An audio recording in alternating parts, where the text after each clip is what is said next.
बोलिए श्री कृष्ण चंद्र भगवान की. We will again do the meditation on the form of God. We will meditate according to some verses that have been written by Shankaracharya. Shankaracharya has written many verses extolling the virtues of Shri Krishna. So, the particular dhyan paddhati that he used to adopt, we will meditate according to that. That also shows what a big Rasik saint, what a great devotee Shankaracharya was himself.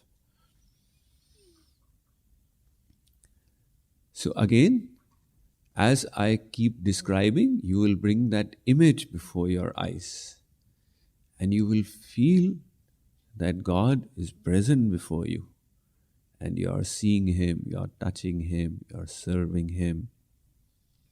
And in case the mind wanders anywhere, you will bring it back. When one firmly resolves that I must do it, then nothing is difficult. And if we have this resolve that I want to feel the Lord before me, then definitely by His grace, you will be able to fix the mind on Him. So let us all close our eyes and think that you are in the divine abode of Shri Krishna, the wonderful abode of Vrindavan, where on one side the holy river Yamuna is flowing, and on the banks of it is a wonderful grove of wish-fulfilling trees.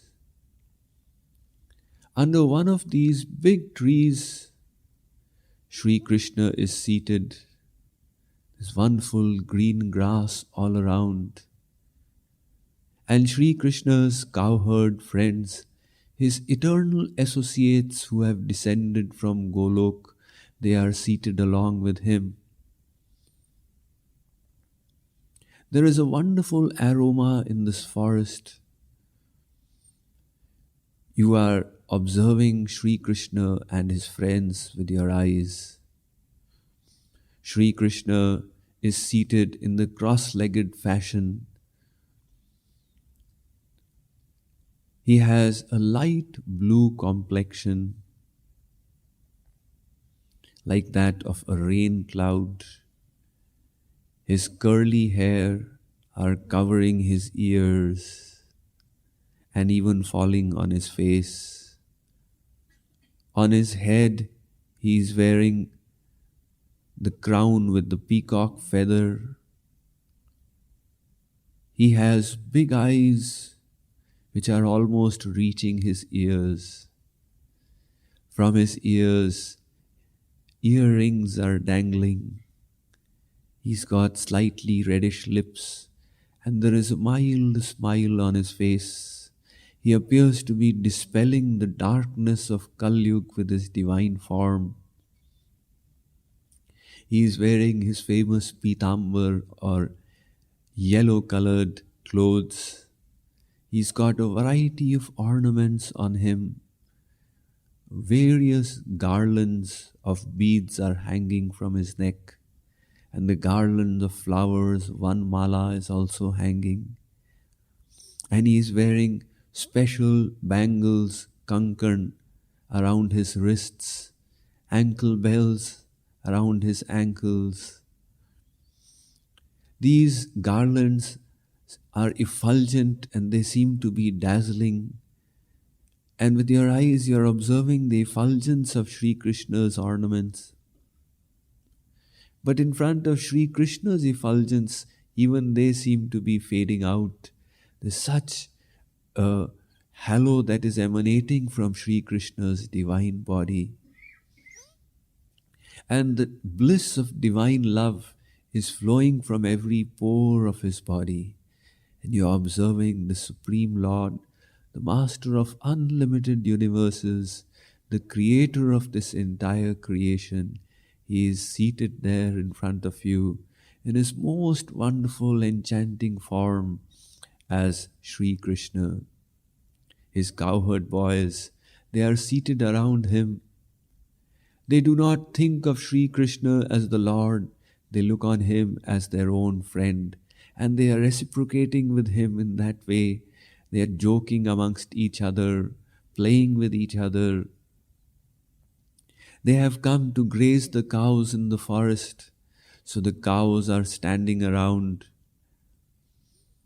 And the cows also seem to be joyful in the presence of their master Shri Krishna. You are standing in one corner of this grove and observing this loving pastime of the Lord with his devotees. The wonderful aroma is reaching your nostrils and giving a thrill in your body. Sometimes Shri Krishna puts the flute to his lips and starts playing on the flute.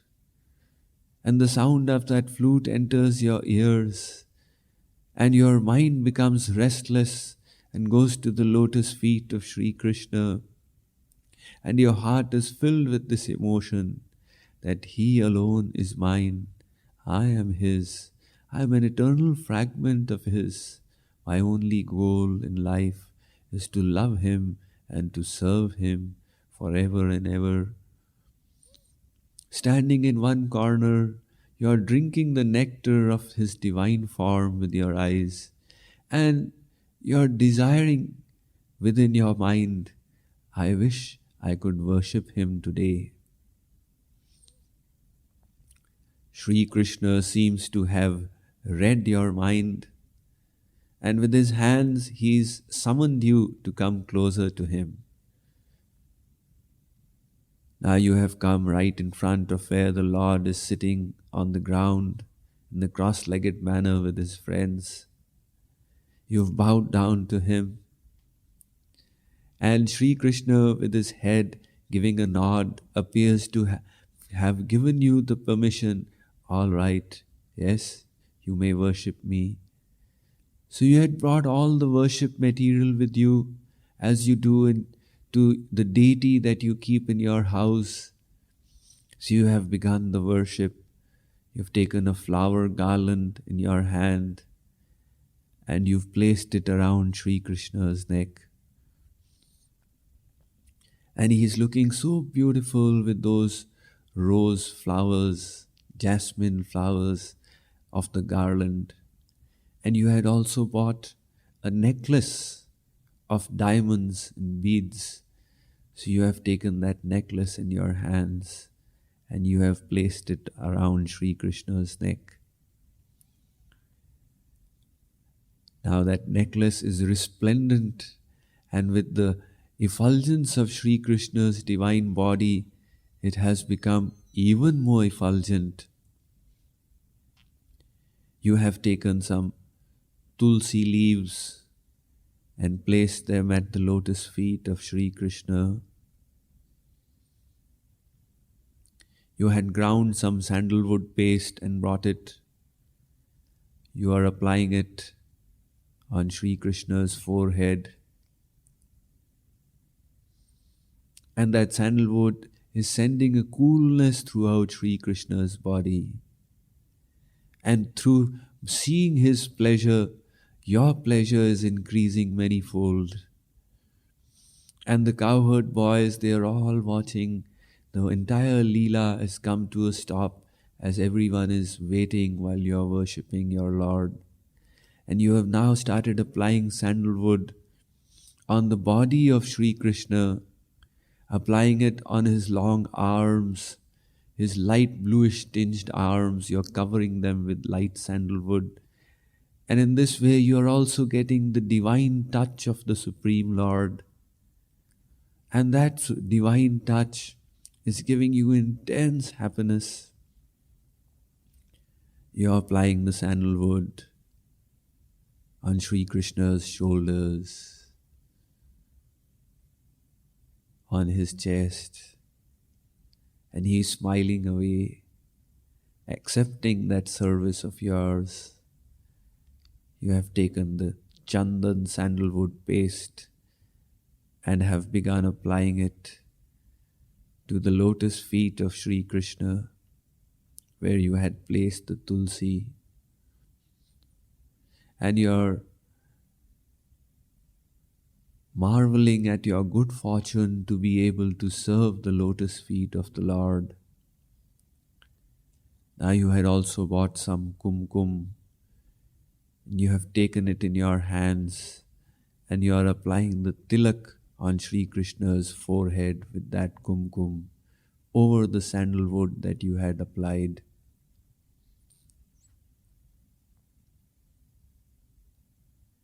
Now you have taken some perfume that was applied on a piece of cotton swab, and you are rubbing it on Shri Krishna's arms, offering that perfume to him. And Shri Krishna's hands, and Shri Krishna is taking the hand to his nostril and smelling that perfume that you have offered. Now you have lit some incense sticks, and you wish to offer them to the Lord. So just as you do in your worship room, you are doing it today directly to Shri Krishna. You are waving the incense sticks around in front of him, and Shri Krishna is smiling that these souls of the material world, they have their own ways of worshipping me. Never mind, I will accept it.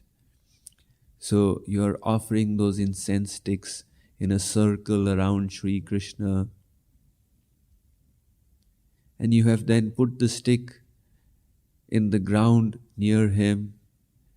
You had got a lamp with some camphor in it. You have lit the camphor, and you have begun doing the arti, offering the lamp in a circle around Shri Krishna. And in a low voice, you are singing the arti that you know. Some of the cowherds, they have started clapping along. Someone is blowing on a conch shell. And the arti of the Supreme Lord is going on. To you it seems as if the entire atmosphere has got enlivened, that the celestial gods are seated on their vehicles in the sky, and they are watching that scene, and they are showering flowers on Shri Krishna. Those petals of flowers are falling on the ground. Now you have completed the arti. You have put the lamp also to the side, and you have bowed down on the ground, falling flat on the feet of Shri Krishna in obeisance, and you are praying to him to bestow his mercy upon you.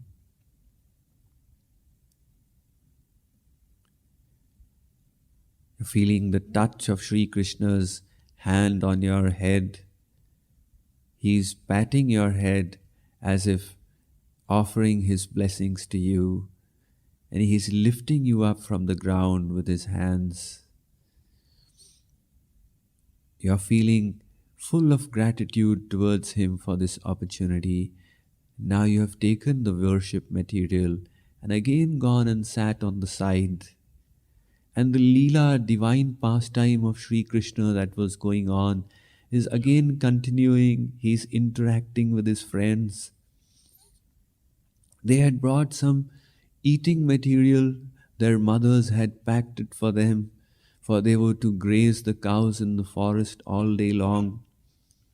So all the cowherd boys, Shri Krishna, they've opened the parcels of food that they had brought from home. They have placed them on the ground and they have begun eating. Sometimes Shri Krishna eats from the packet that his friend has brought. Sometimes his friend eats from the packet that Shri Krishna has got. In this way, Shri Krishna is engaged in his loving pastimes with his devotees. And this loving scene is the one that Brahmaji had seen and had got confused that is this the Supreme Lord of the Vedas, who's worshipped by all the celestial gods, and how his almightiness, his opulence has been hidden, and he has come to the level of his devotees, and he's sitting and eating with them like this. And you are sitting on one side, and you had also brought some food stuff and were hopeful that you could offer it to the Lord. Again, Shri Krishna has read your mind. Again, he's summoning you with his hands. Again, you have come close to him. And that little tiffin you had brought along, you have opened it. You have placed the various vessels on the ground in front of him over a piece of cloth. And Shri Krishna is telling you, what is it that you have brought for me? I would like to eat it. Do offer it. So different food items that you had cooked with great affection for him, you are placing them in his plate. Shri Krishna is tasting them one by one. You are watching his wonderful face as he is eating them with his lotus hands.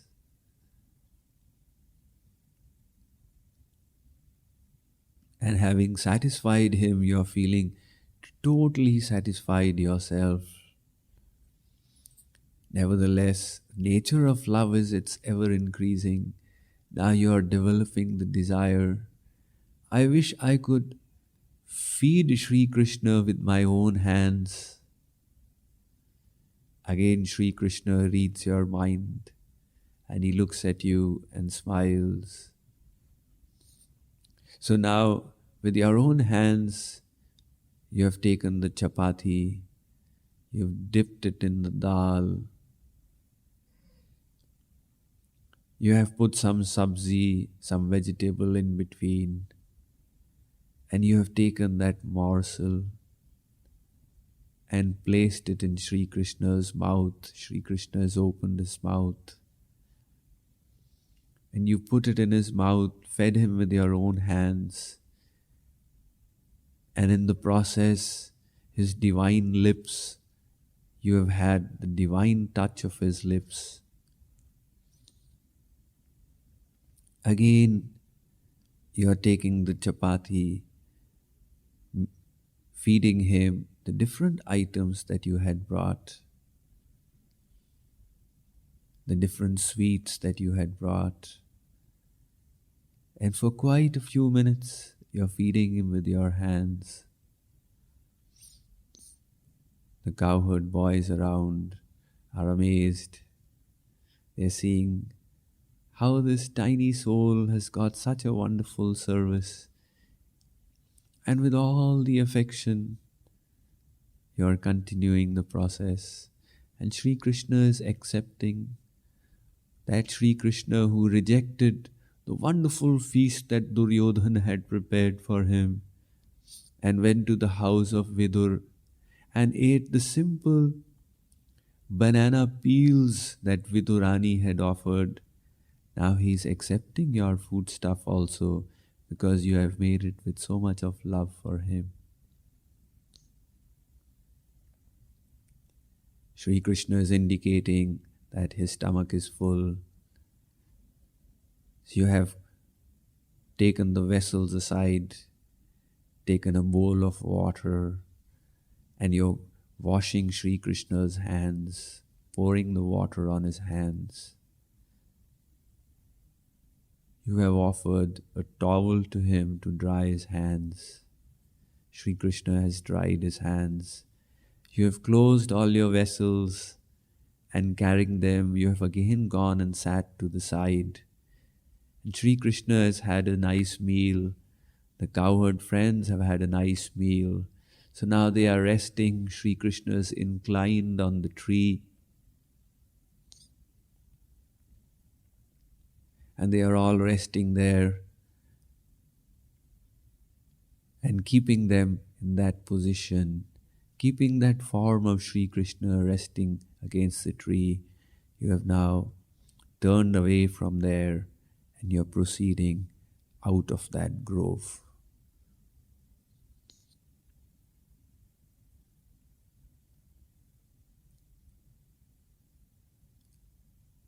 Bolo Shri Krishna Chandra Bhagavan ki